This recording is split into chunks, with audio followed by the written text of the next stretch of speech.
बर्तमान हाग्रामा सारनिख्रुइ गोजौसिन tallest leader गोजौसिन लिडार गैया जोंनि बिटिसिआव जों बेखौ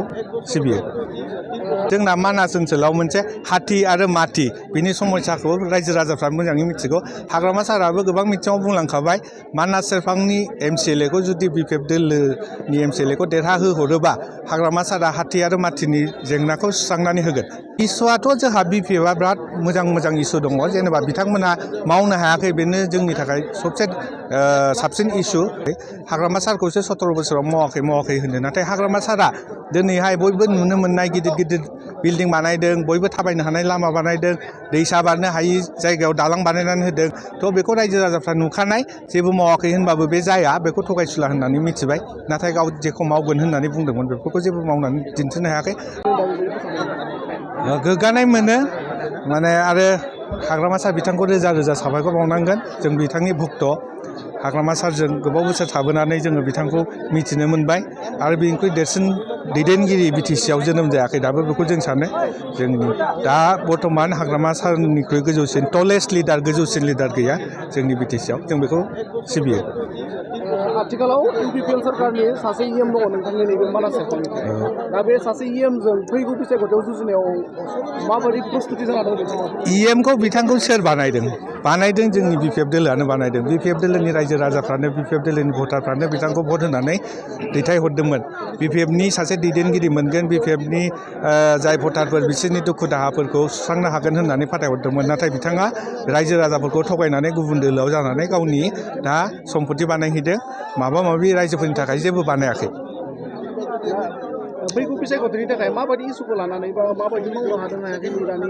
बेनि सायाव मा फोरमायगोन इसुआथ' जोंहा बिपिएफआ बिराद मोजां इसु दङ जेनेबा बिथांमोना मावनो हायाखै बेनो जोंनि थाखाय सबसे साबसिन इसु आरो जोंनि देरसिन अस्त्र बिथांमोना जेबो मावाखै हाग्रामा सारखौसो 17 बोसोराव मावाखै होनो नाथाय हाग्रामा सारा दिनैहाय बयबो नुनो मोननाय गिदिर बिल्डिं बानायदों बयबो थाबायनो हानाय लामा बानायदों दैसा बारनो हायि जायगायाव दालां बानायनानै होदों थ' बेखौ रायजो राजाफ्रा नुखानाय जेबो मावाखै होनबाबो बे जाया बेखौ थगायसुला होननानै मिथिबाय नाथाय गाव जेखौ मावगोन होननानै बुंदोंमोन बेफोरखौ जेबो मावनानै दिन्थिनो हायाखै रायजो राजाफ्रा बुजिजोब्बाय नोंथांमोननि नैबे मानास सेरफां ओनसोला ओरै मानास माहारियारि हाग्रामा लोगोसे भुटान हादोरजों नांजाबनाय सिमायारि हाग्रा ओनसोल दा बेहाय माखासे मैदेरनि जेंनाफोर नुनो मोनबाय थानाय जायो बेयाव माने जोंना मानास ओनसोलाव मोनसे हाथि आरो माथि बिनि समस्याखौ रायजो राजाफ्रा मोजाङै मिथिगौ हाग्रामा साराबो गोबां मिथिङाव बुंलांखाबाय मानास सेरफांनि एमसिएलए खौ जुदि बिपिएफ दोलोनि एमसिएलए खौ देरहाहोहरोबा हाग्रामा सारा हाथि आरो माथिनि जेंनाखौ सुस्रांनानै होगोन हाथि आरो मानबनि जाय संघात जे दाङाबाजि बियो जाहैबाय जेरावबो ओनसोलाव दङ मानासाव गोबां दङ आरो बेखौ होबथानायनि जोंनाव गोबां बेबस्था बा प्लेनिं जों लादों जेनेबा मैदेरा दिनै हाग्रा सिङाव आदार गैयिनि थाखाय जेराव गामियारि ओनसोल बा मानसिफोर बसबास खालामनानै दङ थागासिनो दङ बेफोर ओनसोलाव फैयो आदार नागिरनानै खिन्थु जोङो मैदेर जेराव थायो हाग्रा ओनसोलाव जुदि बिसोरनि मैदेरफोरनि जाग्रा बेसादफोरखौ जुदि एभेलेबेल खालामनानै होयोबा बिथांमोनहा मैदेरफ्रा जोंनि मानसिफोर थानाय गामियाव हाबफैनाय नङा होननानै आं सानो ओंखायनो बिसिनि हाग्रा ओनसोलावनो जुदि मैदेरफोरनि थाखाय गोबां जाग्रा मुवा बेसाद थालिर माबा माबि जुदि जों गायनानै होयोबा बिथांमोनहा गावसिनि जायगायावनो गोजोनै रायजो जागोन मैदेरफ्राबो जिब जन्थुफ्राबो आं बेखौ सानो जुक्ति गैयि खोथा बुंनाय मानाय बेखौ मिडियायावल' नुयो मावनायथ' जों जेबो नुवाखै रायजो राजाफ्राबो जेबो मावदों होननानै खिन्थाफेराखै ओंखायनो जोङो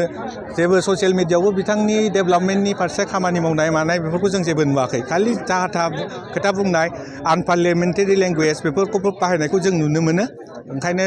जोङो बारा मिथिया बिथांनि सोमोन्दै মই প্ৰথমে হাগ্ৰামা ছাৰ ডাঙৰীয়াক যিজন আমাৰ গুৰু হয় আমি শ্ৰদ্ধা কৰোঁ আমি মানে ভক্ত আৰু হাগ্ৰামা ছাৰৰ তো তেখেতে যদি এনাউন্স কৰিছে হাগ্ৰামা ছাৰকে মই প্ৰথমে ধন্যবাদ দিম আৰু ভাল লাগিব মানে ভাল লাগিছে নিশ্চয় মানুহ হিচাপেতো ভাল লাগিবই ভাল লাগিছে কেণ্ডিডেটৰ কাৰণে এতিয়া মোক যদি এনাউন্সমেণ্ট কৰিছে আৰু মই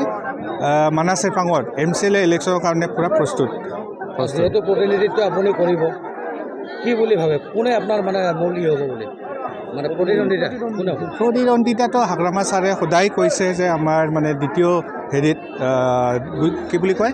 দ্বিতীয় স্থানত বিজেপি আছে তো সেই হিচাপে আমি বিজেপিকে হেৰি কৰিছোঁ, চিৰিয়াছলি লৈছোঁ। বিজেপিয়ে আমাৰ বহুত তেওঁলোকৰ যিহেতু মানে চেণ্ট্ৰেলতো তেওঁলোকৰ চৰকাৰ, ষ্টেটত তেওঁলোকৰ চৰকাৰ, ইভেন আমাৰ BTC অঞ্চলতো তেওঁলোকৰে চৰকাৰ। তো তেওঁলোকে শক্তিশালী দল, ৰাষ্ট্ৰীয় দল এটা, তেওঁলোকৰ লগত আমি মানে সাজু কৰি ৰাখিছোঁ নিজকে। চেণ্ট্ৰেলত বা কেন্দ্ৰত যদি আমাৰ বিজেপি চৰকাৰৰ লগত UPPL চৰকাৰ আছে, এই মানাহ চাকৰাং সমষ্টিত UPPL মানে ধৰি আমি মানে সোমাব পৰা নাই নেকি বা ঢুকি পোৱা নাই নেকি? নহয়, মানে ৰাইজৰ মাজত যদি সোমাব লাগে তেতিয়া কাম কৰি দেখাব লাগে। তেওঁলোকে কাম কৰিব পৰা নাই। আমাৰ যেনিবা প্ৰমোদ বড়ো ডাঙৰীয়া কোকৰাঝাৰত বহি পেলাই BTC মুৰব্বী হিচাপে বহি পেলাই তেওঁ একো কৰিব পৰা নাই। আৰু আমাৰ মানাহ সমষ্টিত যিজন এজন EM আছে, ধনঞ্জয় বসুমতাৰী ডাঙৰীয়া, তেওঁ BPFৰ পৰাই জিকিছিলে। ইয়াৰ পিছত EMৰ হেৰি পাইছে, তেওঁ গাদী পাইছিলে। গাদী পোৱাৰ পিছতো তেওঁ একো কৰিব পৰা নাই। সেইকাৰণে আমি তেওঁ আমাৰ প্ৰতিদ্বন্দ্বিতা বুলি নাভাবোঁ।